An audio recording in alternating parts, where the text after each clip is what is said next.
troisième méditation sur la beauté de François Cheng. Jusqu'ici, nous avons évoqué avant tout la beauté qui vient de la nature. J'ai à dessein mis de côté celle qui a trait à l'humain. Non que l'humain ne fasse partie de la nature, mais chez l'homme, la question se présente de manière autrement plus complexe. En schématisant beaucoup, je dirais qu'à mes yeux, cette complexité vient d'abord du fait que l'être humain est constitué de niveaux multiples, et que, de plus, en raison d'un certain degré d'intelligence et de liberté dont il jouit, il est fort capable de faire un usage sophistiqué, pervers de la beauté. Se sachant mortel, pressé par l'urgence, il est souvent cette bête féroce qui cherche par tous les moyens à assouvir ses instincts les plus immédiats.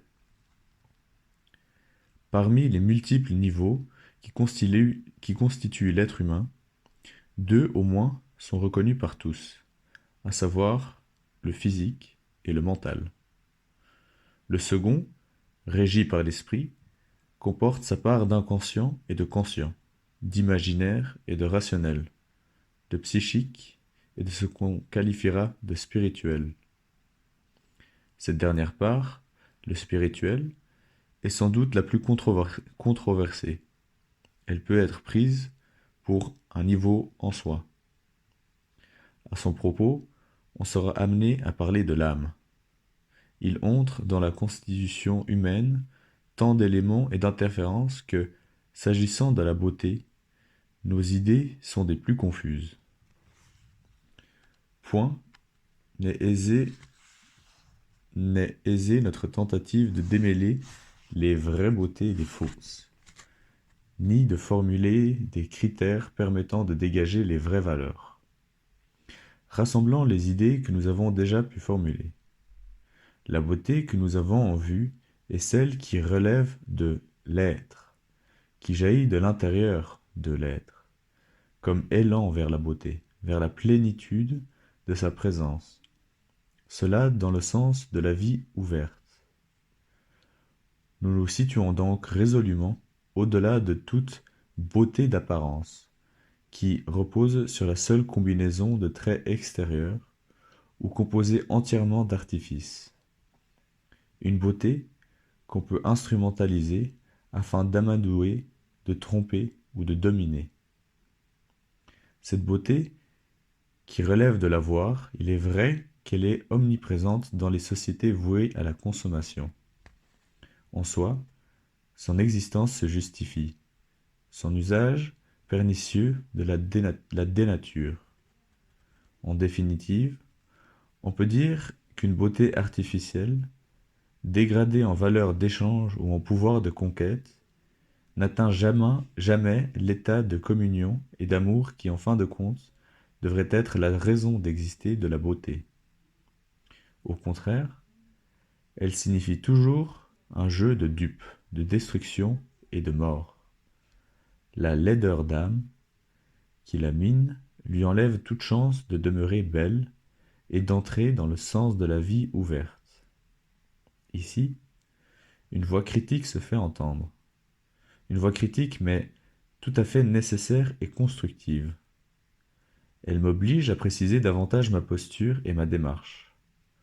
En substance, cette voix critique me dit, ouvrez les guillemets, tu parles de la beauté, faite d'apparence ou d'artifice, mais dans la nature, toute beauté est un leurre.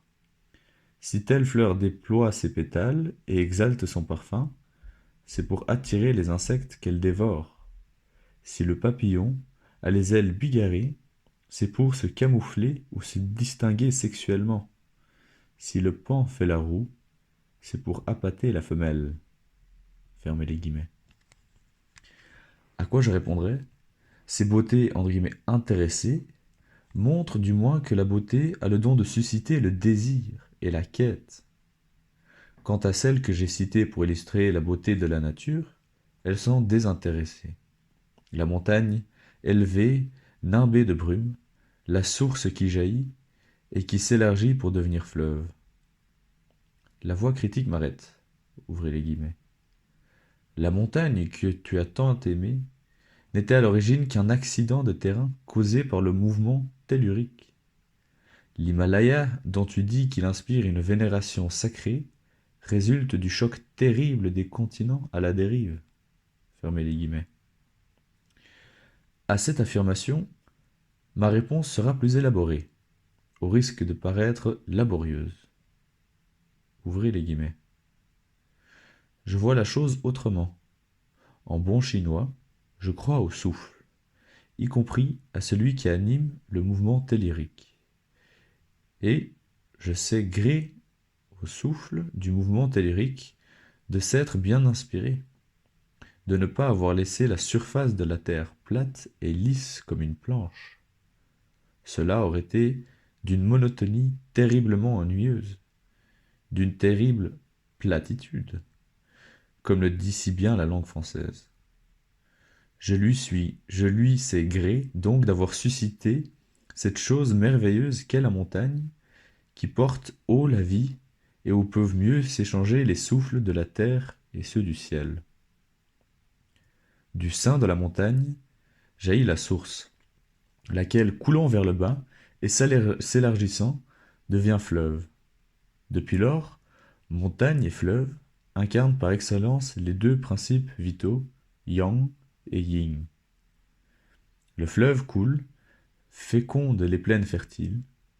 Il symbolise aussi l'écoulement du temps, apparemment en ligne droite et sans retour.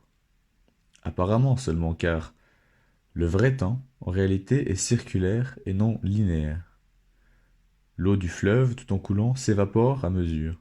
Ces vapeurs montent dans le ciel, se transforment en nuages et retombent en pluie sur la montagne pour réalimenter le fleuve à la source. Ainsi, au-dessus de l'écoulement, terre à terre, et, en sens unique, s'effectue ce mouvement circulaire entre terre et ciel. La montagne lance son appel vers la mer. La mer répond à la montagne. Il y a là une beauté dans cette loi de la vie. Fermez les guillemets. De nouveau, la voix critique m'arrête dans mon élan trop lyrique. Ouvrez les guillemets. Tout cela est bien beau, mais c'est une construction de l'esprit que l'homme fait après coup. Fermez les guillemets. À cette remarque, donnons provisoirement la réponse suivante.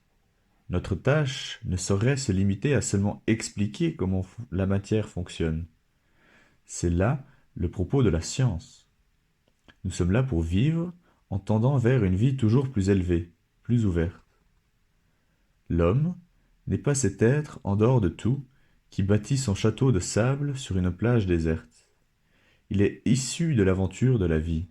Sa capacité à tendre vers l'esprit, sa faculté de penser, d'élaborer des idées font partie de l'aventure de la vie. Tout en ayant l'air d'être complètement perdu au sein de l'univers, nous pouvons supposer aussi que nous sommes la conscience éveillée et le cœur battant de la matière. L'univers pense en nous autant que nous pensons en lui. Nous pouvons être le regard et la parole de l'univers vivant, du moins ses interlocuteurs. Oui, la parole précieuse. Pas seulement la grammaire qui permet à la langue de fonctionner, mais la parole vivante, la parole créatrice. Aucun mal à ce qu'il y ait des vues d'esprit, à condition qu'elle augmente notre chance d'aller dans le sens d'une vie plus élevée. Si c'est le cas, accueillons-les. Si tel n'est pas le cas, abandonnons-les. Pour les faire naître, pour juger de leur valeur, une sincère recherche commune et une réelle intersubjectivité sont d'une importance capitale. C'est la raison même pour laquelle nous sommes ici. Revenons à l'homme et à ses différents niveaux de constitution. D'abord, à son niveau physique. Pour dire que la beauté physique existe et que, habitée par le désir, elle est pleine de séduction. Dès lors, comment s'étonner qu'elle comporte sa part de leurre incité, qu'elle ait à éblouir ou à plaire. C'est cependant par là que nous avons commencé, que nous avons acquis et affiné notre sens de la beauté, grâce à quoi nous sommes devenus des connaisseurs et des jouisseurs de la beauté. Mais, au-delà de cette formation de base, nous avons élargi et élevé notre notion de la beauté. Car la beauté formelle, telle qu'elle se manifeste depuis l'organisation du corps humain jusqu'aux lois régissant le mouvement des corps célestes, nous fait pressentir une beauté presque éthique, en ce sens qu'elle laisse transparaître une exigence toujours maintenue, une promesse qui n'a jamais trahi. Et cette perspective éthique nous éveille à d'autres types de beauté venus de l'esprit et de l'âme. Mais, restons-en pour l'instant au thème de la beauté physique. Partant de celle-ci, j'en ai vu aussi bien celle de l'homme que celle de la femme.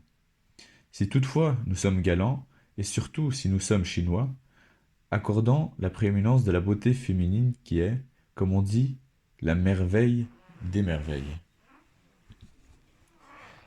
Si nous sommes chinois, ai-je dit, parce que les Chinois sont des adorateurs de la nature et qu'ils affectionnent les métaphores. La poésie chinoise, par une pratique ininterrompue durant 3 millénaires, a littéralement transformé tous les beaux éléments de la nature en métaphores. Celle-ci cristallise en elle tout le sensoriel, tout le charnel de l'univers vivant. Si, aux yeux des poètes chinois, la femme apparaît comme un miracle de la nature, c'est parce qu'ils ont vu en elle une sorte de concentré de beaux éléments de la nature, et que bien des métaphores peuvent être tout naturellement appliquées à son corps. Lune, étoile, brise, nuage, source, onde, colline, vallée, perle, jade, fleur, fruit, rossignol, colombe, gazelle, panthère, telle courbe, tel méandre, telle sinuosité, autant de signes d'un mystère sans fond.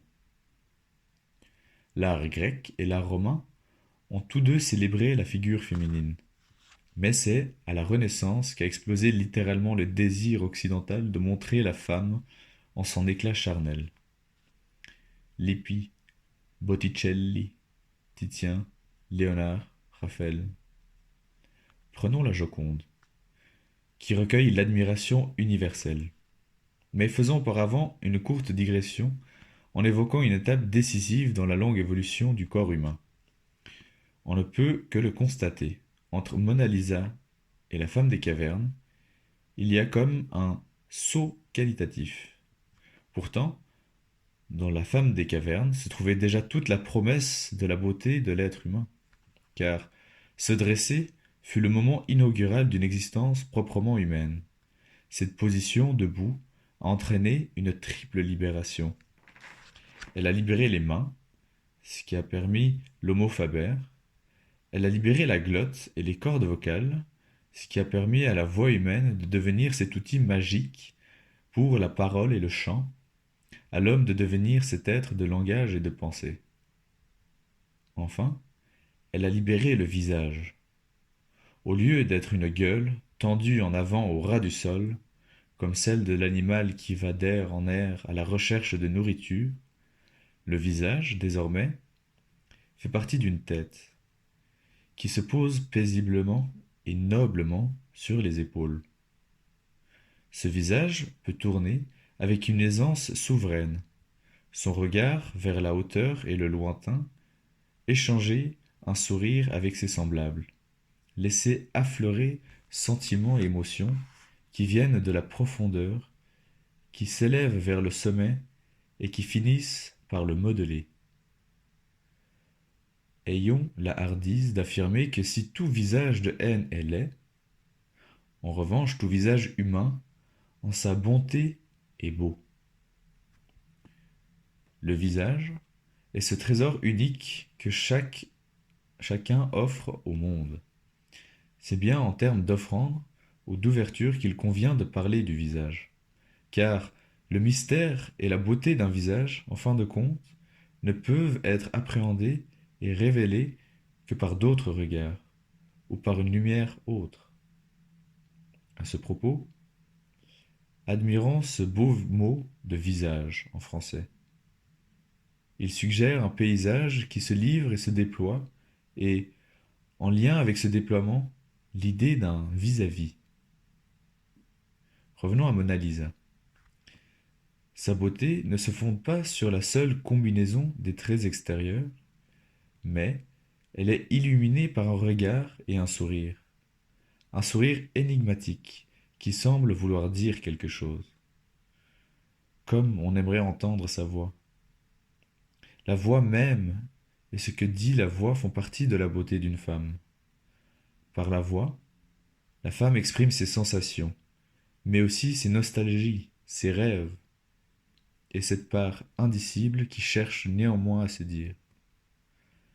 Le désir de dire se confond avec le désir de beauté.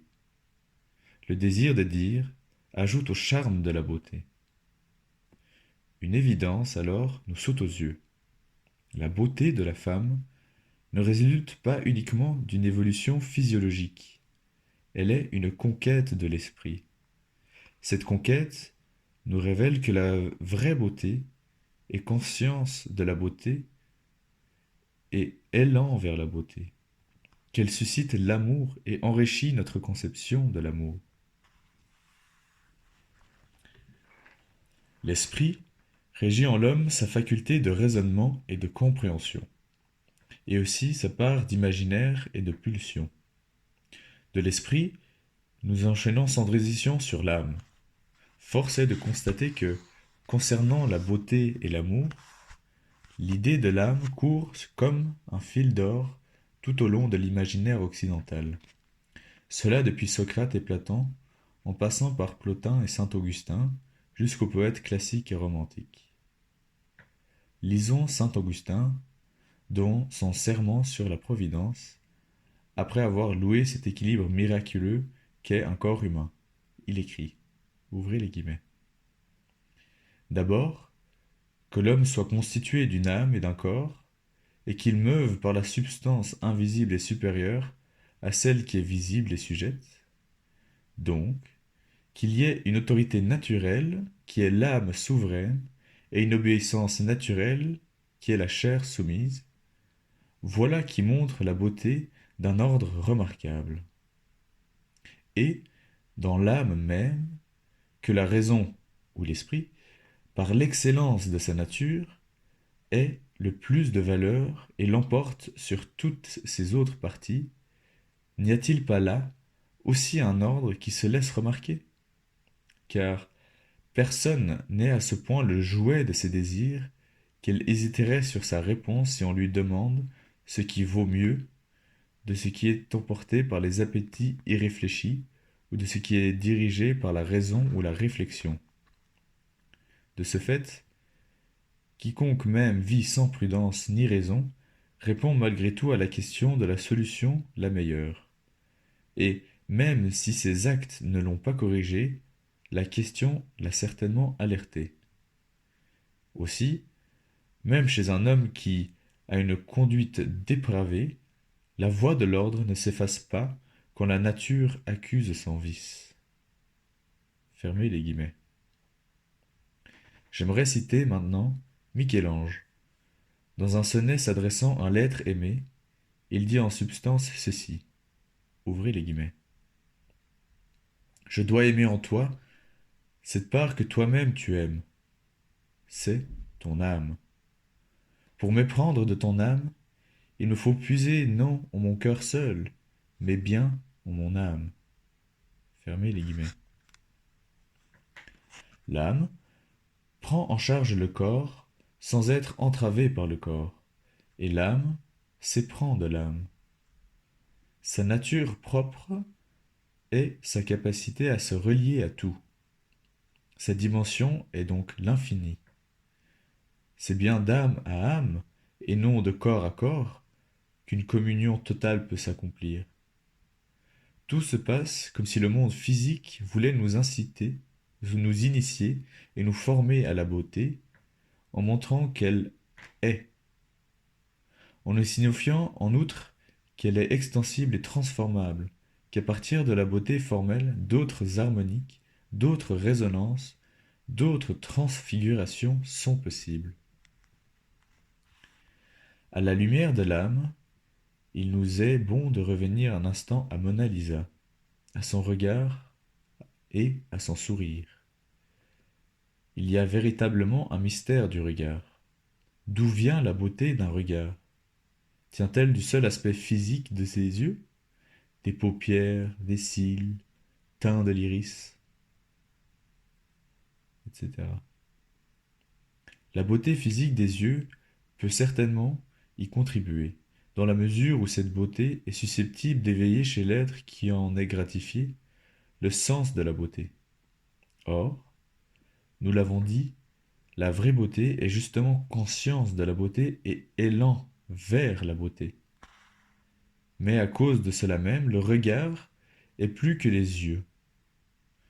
Toutes les langues n'émettent-elles pas l'idée que les yeux sont la fenêtre de l'âme? La beauté du regard vient d'une lumière qui sourde de la profondeur de l'être. Elle peut aussi venir d'une lumière venant de l'extérieur et qui l'éclaire, notamment lorsque le regard capte dans l'instant quelque chose de beau ou qu'il rencontre un autre regard d'amour et de beauté.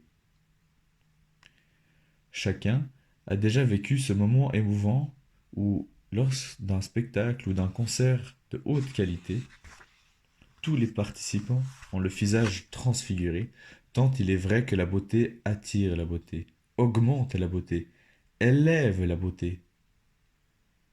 Cela est conforme à ce que nous lisons encore chez saint Augustin. La beauté résulte, à ses yeux, de la rencontre de l'intériorité d'un être et de la splendeur du cosmos, laquelle pour lui est le signe de la gloire de Dieu. Cette rencontre supprime en quelque chose la séparation de l'intérieur et de l'extérieur. Si la beauté du monde forme un paysage, l'âme d'un être est elle aussi paysage. Ce que Verlaine exprime par les vers, ouvrez les guillemets, votre âme est un paysage choisi, fermez les guillemets, et que l'esthétique chinoise désigne par le terme sentiment paysage. Le paysage de l'âme est fait de nostalgie et de rêve, de frayeur et d'aspiration, de scènes vécues et de scènes pressenties. Tournons alors notre regard pour la troisième fois vers la Joconde. N'y aurait-il pas une clé pour ouvrir l'énigme de son regard? Ne serait-ce point ce paysage brumeux, tout à la fois lointain et proche, qui se profile derrière elle? Ici, écoutons France Quéré qui, dans Le sel et le vent, écrit, ouvrez les guillemets, dans des formes de rocs et de lacs éclate l'étrange sonde d'un monde intérieur. À hauteur d'épaule de Mona Lisa commence un ocre paysage au relief accidenté qui parcourt des efflorescences de rochers. À gauche, le sentier débouche sur les eaux grises d'un lac, strié par les ombres de rochers en surplomb. Ce sont des chevauchements de pierres, des crinières, des farouches encolures, des museaux difformes qui dressent au-dessus de l'onde le sursaut de leur colère pétrifiée. Une violence préhistorique barre le regard. À droite, du côté où se lèvent les lèvres de la jeune femme, le sentier remonte le cours limoneux de la rivière, se faufile de gradin en gradin, parmi les éboulis de pierre, parvint enfin au rebord d'un second lac, élevé au-dessus du premier. C'est un autre monde, immatériel, immensément recueilli vers lequel le sourire et le mouvement des yeux, subtilement, nous font signe. Le lac d'altitude s'irrisse à peine de quelques lueurs, mais les malédictions de l'ombre et de l'obscuration sont vaincues. D'autres rochers s'élèvent. Ils n'enténèbrent ni ne ferment plus rien. Leur ombre dessine une cerne, suggère une transparence. laisse intact le miroir des eaux. Entre les deux rivages, purifiés, s'ouvre une brèche où l'eau et la lumière confondent dans leur or, et ensemble s'éloignent vers l'infini. Est-ce un Dieu qui accueille l'homme voyageur? Est-ce la joie d'une intelligence parvenue au fait de sa méditation? Est-ce l'enfance retrouvée, embellie par les lointains du souvenir? Un rêve humain commence là, à hauteur des yeux et du front pur. Ces aubes sont plus belles encore que les collines de Florence au premier rayon du jour. Fermez les guillemets. Compte tenu de ce paysage originel qui la porte, un paysage qui contient déjà la promesse de la beauté, la Joconde ne nous apparaît non plus comme le simple portrait d'une femme socialement située, mais comme la miraculeuse manifestation de cette beauté virtuelle que promet l'univers dès son origine. Son sourire et son regard sont alors le signe d'une intuitive prise de conscience, celle d'un don qui vient de très loin. Il nous signifie surtout qu'une beauté authentique, incarnée, n'est jamais beauté d'une simple figure isolée. Elle est transfiguration par la grâce de la rencontre d'une lumière intérieure et d'une autre lumière donnée là depuis toujours, mais tant de fois obscurcie. Transfiguration est à entendre ici comme ce qui se transforme de l'intérieur, et également comme ce qui transparaît de l'espace de vie entre le fini et l'infini, entre le visible et l'invisible.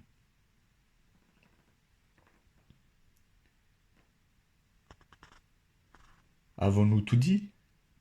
Une voix vient nous murmurer à l'oreille que pourtant l'âme pose problème, puisque tout simplement, d'aucuns nient tout simplement son existence. Peut-être une définition de l'âme proposée par Jacques de Bourbon-Busset pourrait-elle convenir à peu près à tout le monde. Usant d'une image musicale, il dit que l'âme est la basse continue de chaque être. Cette musique rythmique, presque à l'unisson du battement du cœur, et que chacun porte en soi depuis sa naissance. Elle se situe à un niveau plus intime, plus profond que la conscience. Parfois en sourdine, parfois étouffée, jamais interrompue cependant. Et, à certains moments d'émotion ou d'éveil, elle se fait entendre. Se faire entendre et raisonner, c'est sa manière d'être. Raisonner, voilà le mot juste. Raisonner en soi, raisonner à la basse continue d'un autre, raisonner à la basse continue de l'univers vivant. C'est sa chance d'être immortel. Ouvrez les guillemets. Chanter, c'est être. Fermez les guillemets. Affirme Rilke. Existe-t-il pour l'âme une autre loi que celle-ci? Ouvrez les guillemets. N'empêchez pas la musique. Fermez les guillemets. Cette primauté accordée à l'âme nous fait penser à l'amour courtois célébré par les troubadours et un peu plus tard par Dante et Pétrarque. Cette expérience presque mystique vécue en Occident, comme elle a existé dans les cultures arabes et chinoises, paraît cependant suspecte et à certaines féministes modernes. Elle y voit une ruse de la part des hommes qui mettent la femme sur un piédestal pour mieux la circonscrire, la figer dans une image, donc la dominer. Je ne crois pas à un tel génie machiavélique des trouvères et des troubadours. Leur adoration n'est pas fabriquée. Elle venait d'une pulsion authentique et irrépressible. Une chose mérite toutefois d'être soulignée. Les tenants de l'amour courtois font montre d'une telle ardeur, d'un tel respect, que ce qu'ils adorent plus que la femme en tant qu'être vulnérable et mortel, est ce don venu de très loin dont la femme est tout particulièrement dépositaire, un don de beauté, qui est comme une grâce divine. Prononçant ces mots de don et de grâce, je sais que le moment est venu de réfléchir sur le lien qui peut exister entre la beauté et la bonté. Parce que, originaire de Chine, je suis aussi habité par ma langue maternelle. Cet héritage nous livre l'expression Tian Cheng Li Zi, qui veut dire la beauté de la femme est un don du ciel.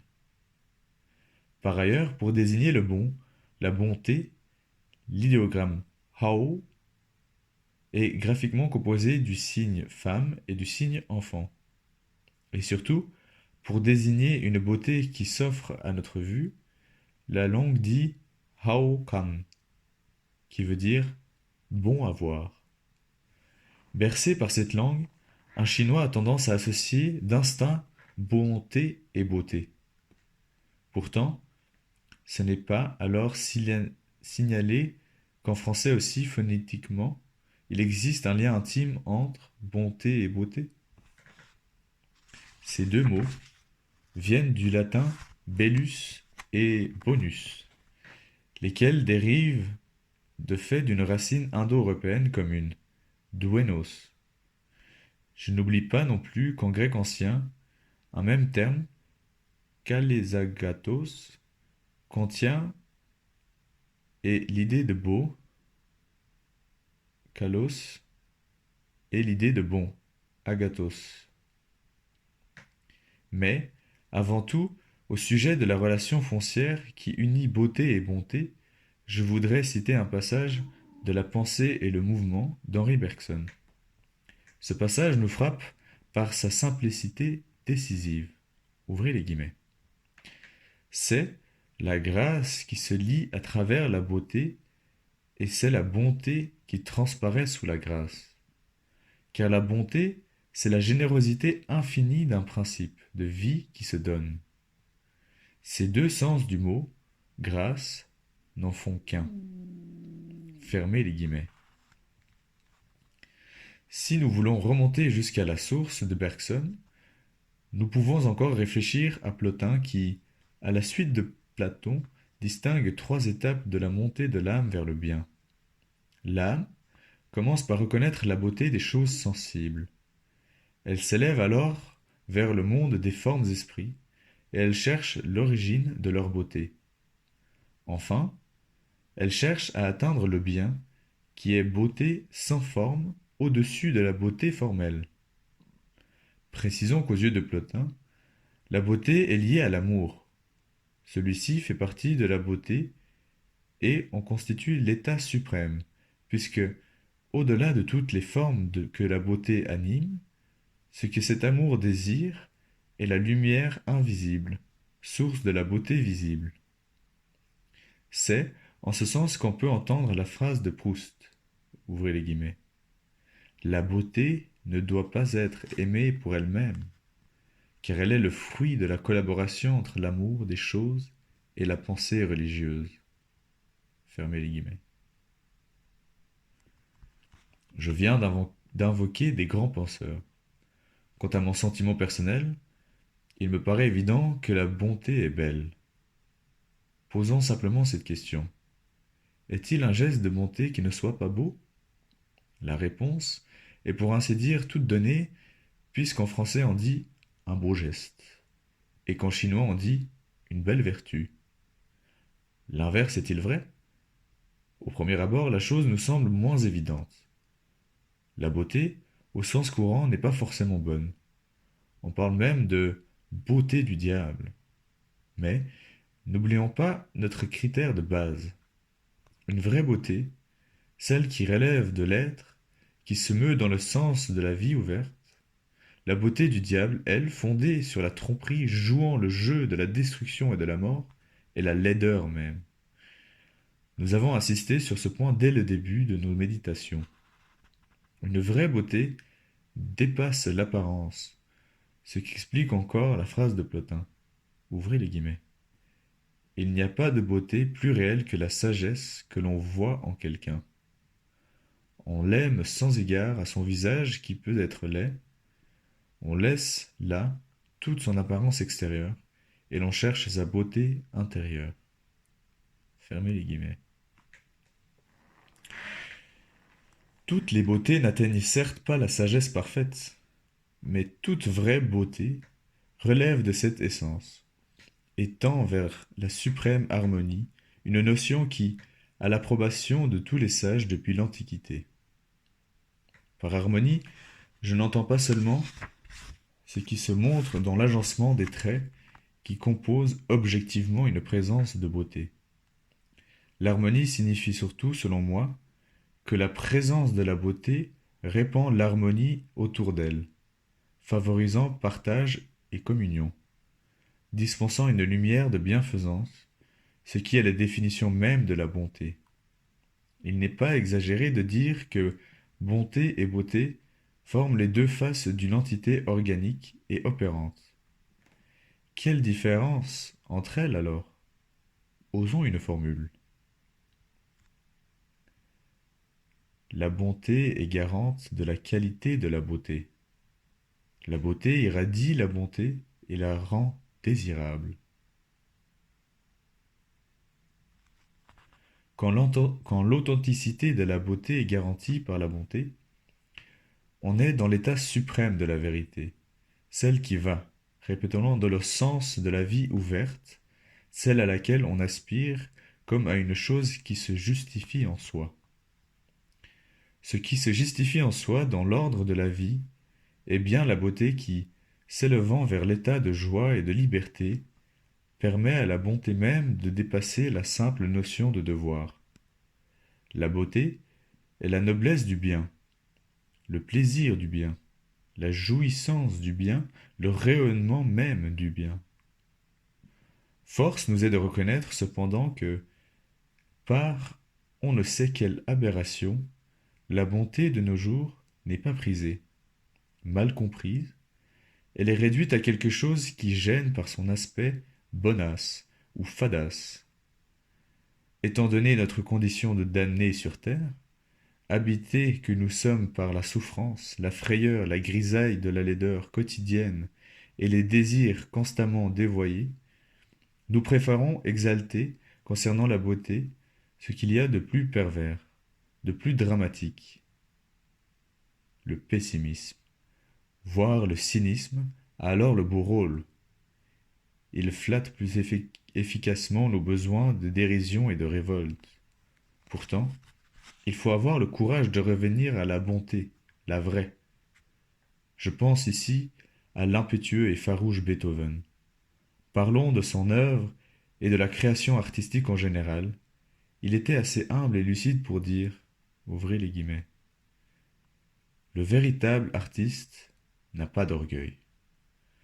Tandis que d'autres, peut-être, l'admirent, il déplore de n'être pas encore arrivé là-bas où un génie meilleur brille pour lui, comme un lointain soleil.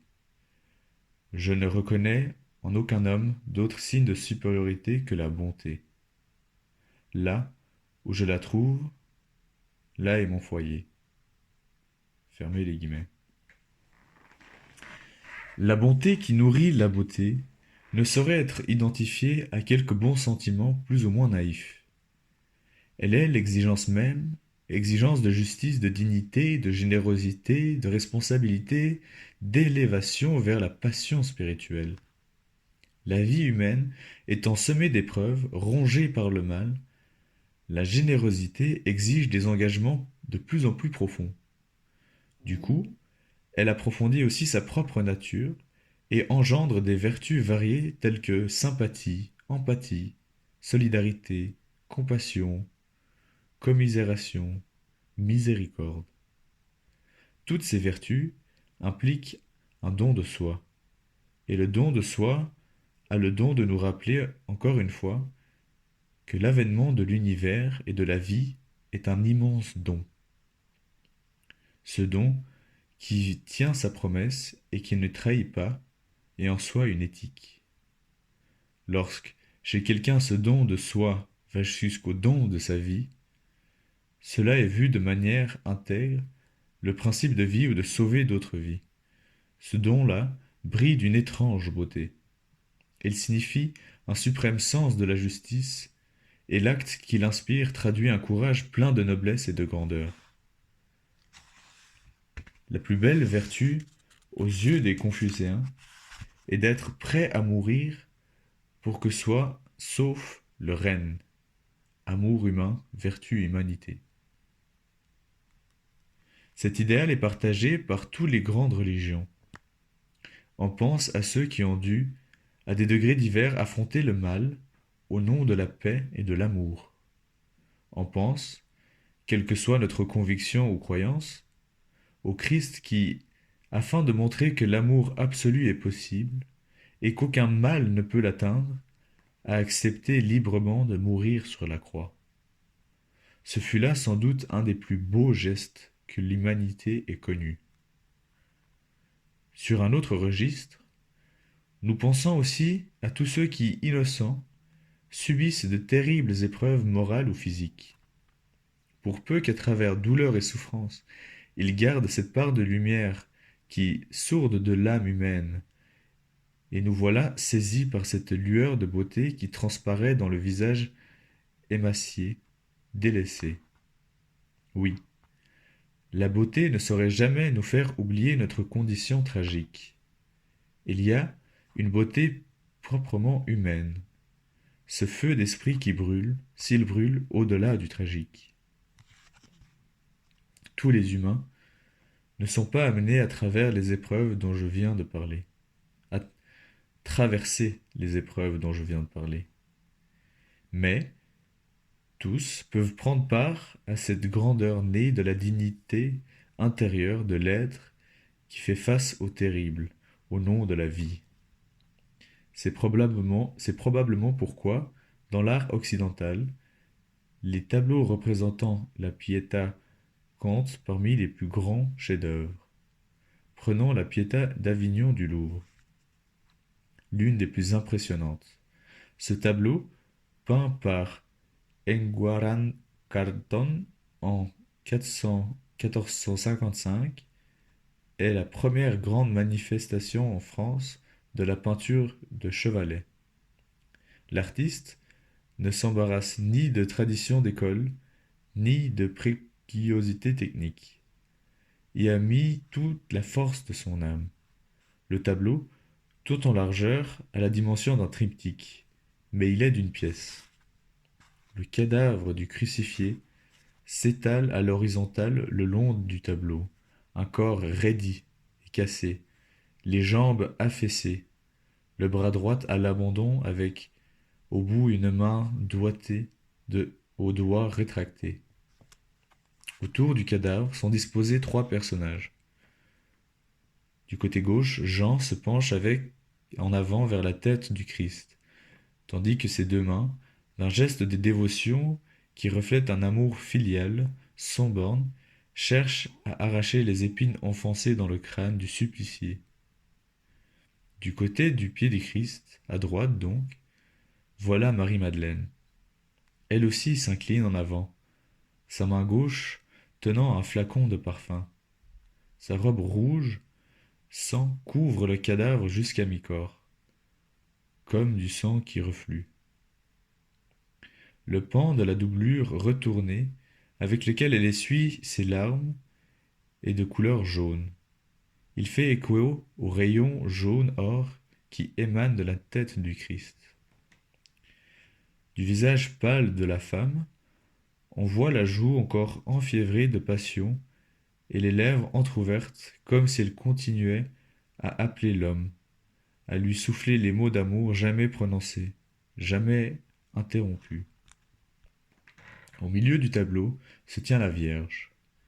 C'est sur ses genoux qu'est posé le corps de son fils. Elle est vêtue d'une robe couleur de la nuit obscure, qui souligne plus violemment le teint livide de sa face aux yeux clos, à la bouche fermée. On croit entendre son cri muet, de chagrin mêlé de stupéfaction. Buste dressé, elle est la seule figure verticale du tableau, tandis que les deux autres sont en position horizontale ou oblique. Ainsi dressée, elle semble attendre, au cœur même de sa douleur, une réponse venue du haut. Notre regard revient et se fixe à nouveau sur le corps décharné du Christ, qui structure tout le tableau, qui en est, qui en forme pour ainsi dire l'ossature, et presque paradoxalement la ligne de force.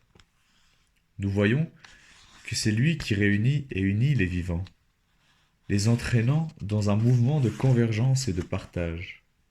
C'est lui qui, ayant provoqué les larmes de désespoir de tous, semble seul capable de maintenir, de sécher ses larmes.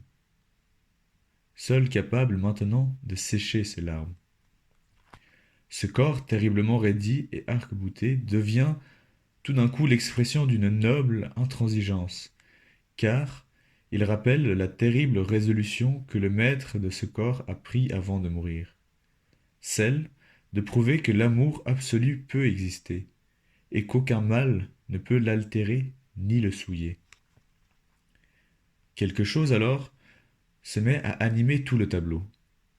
Un souffle ténu, d'un autre ordre, sort par les plaies au filet de sang séché. Une force s'impose à nos yeux. Ce corps étendu là est le résultat d'un beau geste. Celui qui a suscité tous les autres gestes. Ceux de Jean, de Marie-Madeleine et de Marie. Il a fallu que ce corps soit réduit à presque rien, dénudé par un dénuement total, épuré de toute scorie et pesanteur, pour pouvoir redevenir le consolateur. Lui seul est capable maintenant de consoler. C'est sa manière de triompher de la mort. La beauté comme rédemption.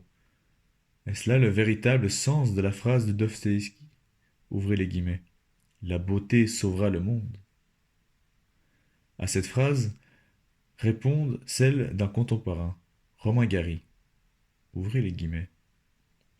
Je ne crois pas qu'il y ait une éthique digne de l'homme qui soit autre chose qu'une esthétique assumée de la vie, celle jusqu'au sacrifice de la vie même.